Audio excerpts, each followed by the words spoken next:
Bismillahirrahmanirrahim. Assalamualaikum warahmatullahi wabarakatuh.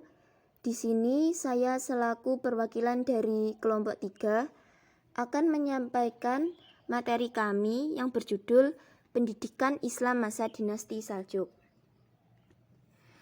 Poin pertama tentang sejarah berdirinya Dinasti Saljuk. Dinasti Saljuk ini merupakan kelompok dari bangsa Turki yang berasal dari suku Rus. Saljuk sendiri merupakan berasal dari suatu suku yang pernah berkuasa pada abad ke-11 dan abad ke-12.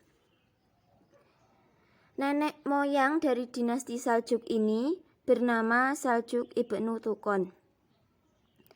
Beliau merupakan salah satu anggota dari suku Rus yang berasal dari Klinik. Akhirnya, beliau menjadi kepala suku yang dihormati dan dipatuhi pemerintahannya. Dinasti Saljuk ini bermadhab Sunni.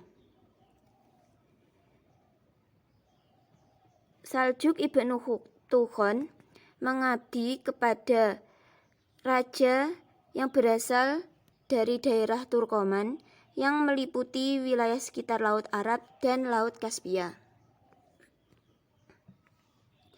Pengaruh Saljuk ini sangat besar sehingga Raja Beku khawatir kedudukannya terancam. Namun, rencana tersebut diketahui oleh Saljuk sehingga tidak jadi. Bangsa Turki Saljuk adalah memeluk Islam yang militan.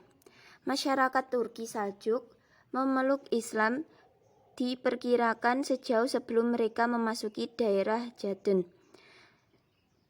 Tetapi kemungkinan besar mereka memeluk agama Islam setelah terjadinya interaksi sosial dengan masyarakat Islam di Jan itu sendiri. Poin selanjutnya yaitu kemajuan Daulat Bani Saljuk. Yang pertama yaitu Toghrul Bek. Toghrul Bek menyatakan secara resmi berdirinya Daulat Bani Saljuk. Beliau mengaku bahwa kekuasaan khalifah tersebut berada di bawah kekuasaan Khalifah Abbasiyah. Pengakuan tersebut terjadi pada tahun 432 Hijriah sampai 1040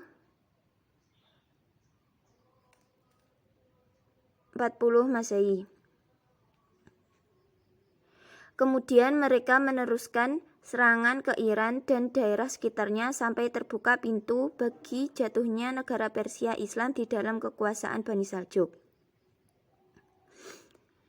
Ibu kota Daulah Bani Saljuk sendiri yang semula berpusat di Samarkand dipindah ke Mishafur agar jarak kota tersebut tidak jauh dari kota Baghdad.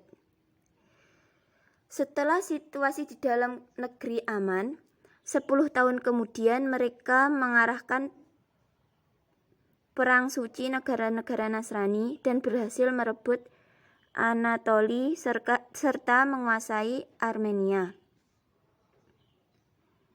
Pendapat yang kedua yaitu oleh Al-Arslan.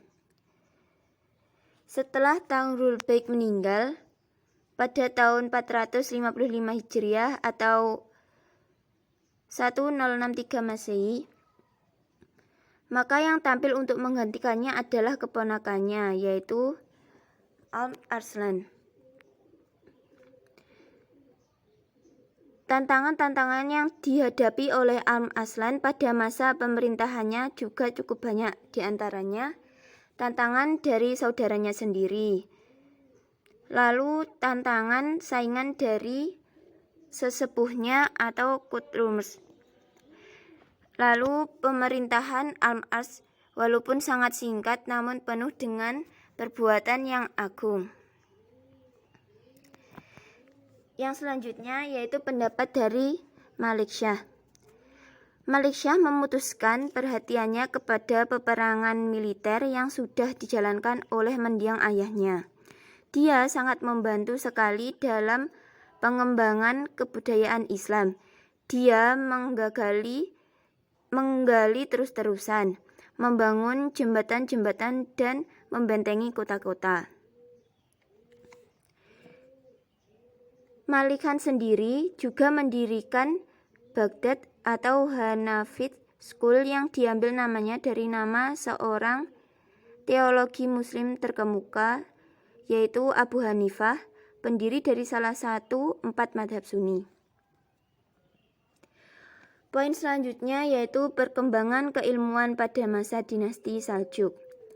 Pada masa dinasti Saljuk menggunakan sebuah lembaga pendidikan yang bernama Madrasah Nizamiyah. Proses berdirinya Madrasah Nizamiyah terletak pada periode kejayaan pendidikan Islam, yaitu pada masa kekhalifahan Abbasiyah sehingga jatuhnya Baghdad.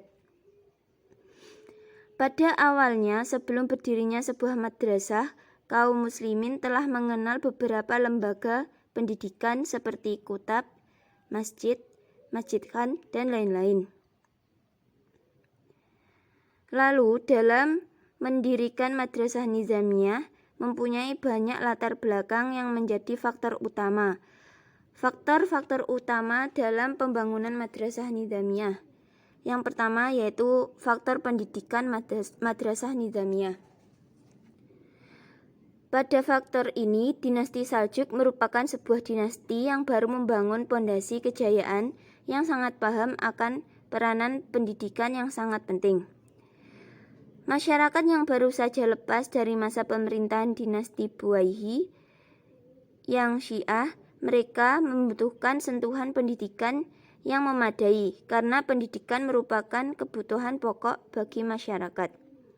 Sedangkan masyarakat sendiri merupakan salah satu objek sekaligus objek pendidikan yang semakin hari semakin bertambah.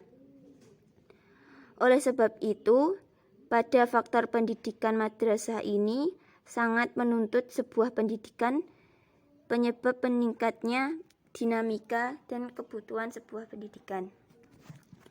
Faktor yang kedua yaitu faktor politik Madrasah Nizamiyah.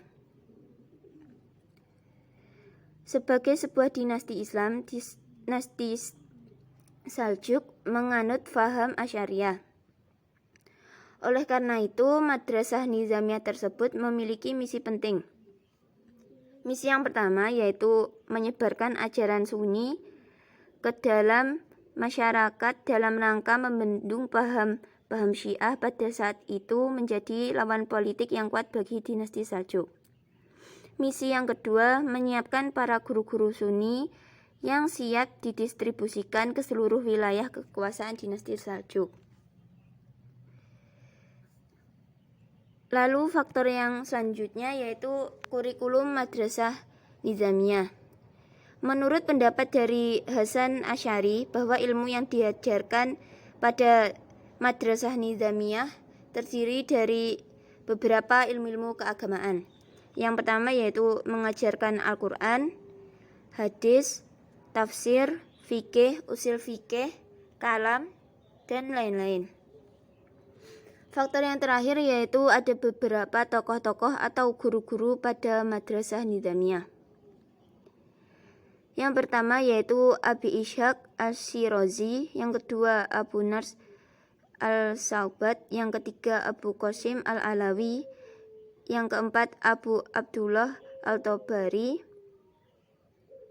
yang kelima yaitu Abu Hamid Al-Ghazali, yang keenam Radliyuddin Al-Qaswaini, dan yang terakhir yaitu Al-Firuzabadi.